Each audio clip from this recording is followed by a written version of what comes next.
Hey there, this is Gary Ryan Blair, and there's something that you must remember until you go 6 feet under, and that is that supply always follows demand. See, when it comes to achieving your goals and fulfilling your obligations, there's always going to be a daily demand placed for commitment, for sacrifice, integrity, discipline, focus, along with a good number of other performance-related demands. And your ability to rise up and to supply the commitment as well as the required behaviors needed to meet the daily demand determines your success or your lack thereof. So let's unpack this idea and put it to work by focusing in on the most critical of all supply and demand relationships.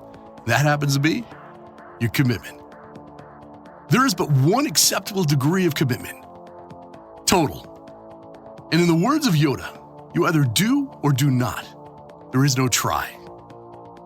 Success is the result of making and keeping commitments to yourself and others. While all failed or unfinished goals, projects, and relationships are the direct result of broken commitments.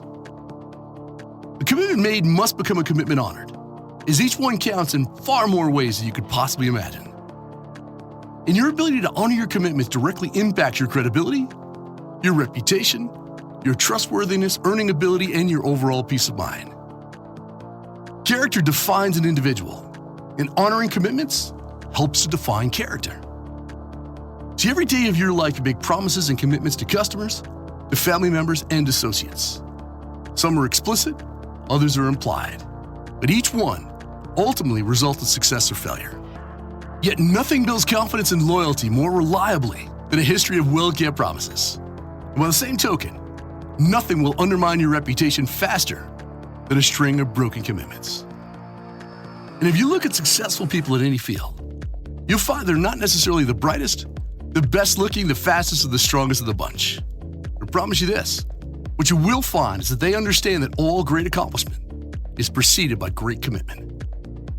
They know that the pain and the discomfort that they feel because of today's demands and sacrifices will be the strength and success that they will feel and be able to supply tomorrow. They know that commitment means staying loyal to what they said they were going to do, long after the mood that they set it in is left. They know that when commitment is lost, it's because of deficiencies in character, discipline, focus, and follow-through. And as a result, they decided that giving up and making excuses and placing blame are simply not options worth exercising.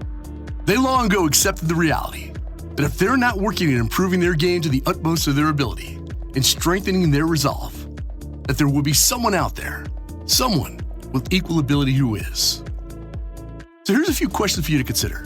But before you answer, I want you to think long and hard about your past performance for the simple reason that behavior never lies. So here's a question. How great and dependable is the strength of your commitment? Do you have a demonstrated track record of rising to meet the challenge and supplying the daily demand for commitment until the end?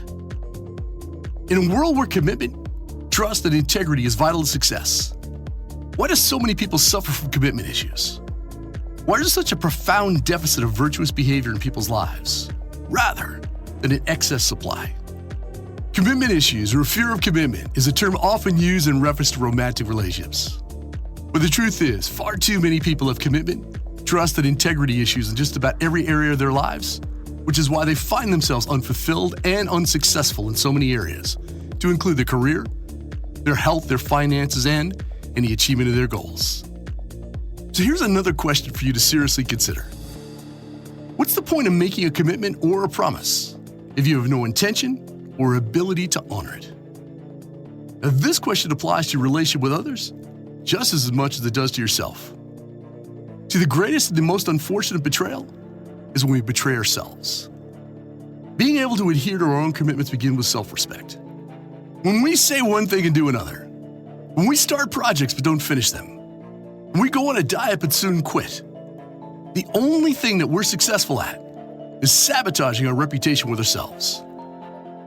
When we dishonor our own commitments, when we lie to ourselves, how on earth can we be expected to honor the commitments that we make to others? And that is precisely why I started this lesson by saying that there's one degree of commitment, that is total. By dishonoring your own commitments and promises, you undermine and you poison whatever faith, trust, and confidence you had in your own abilities. So what kind of person you want to be known as? Someone who has character and a stellar reputation? Or or someone who's unreliable, who's untrustworthy, and who's uncommitted? Don't you want to be able to hold your head up high with dignity and self-respect? If so, here's what you do. You adopt the Integrity Pledge. If you make a commitment, you honor it. If you make a promise, you keep it. If you set a goal, you achieve it. It's as simple as that. Now, Aristotle was right when he said that men acquire a particular quality by constantly acting in a particular way. And that's why you're daily challenged to act with total commitment, to determine that you will always rise up and supply the required behavioral demand whenever it is called for. And I created the 100-Day Challenge to show you how to achieve those objectives. And I invite you to check it out at 100daychallenge.com.